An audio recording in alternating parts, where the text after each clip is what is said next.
In order for you to be consistent with your short game, you've got to be consistent with your setup position, and it's very simple. First, you need to pay attention to where the golf ball is. What I like to do is I like to take my trail foot and point it right to the golf ball. You don't have to do what I do, you just have to be consistent. So if you want to put your trail foot so that it's 1 inch behind the ball or 2 inches behind the ball, it's fine. It just has to be the same every single time.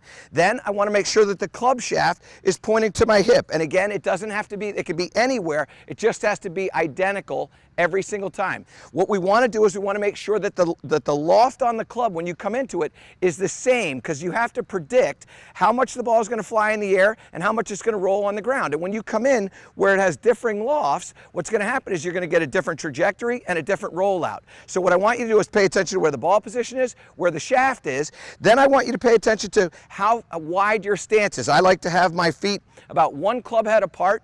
And I like to make sure that the knees are always on the target side of the foot.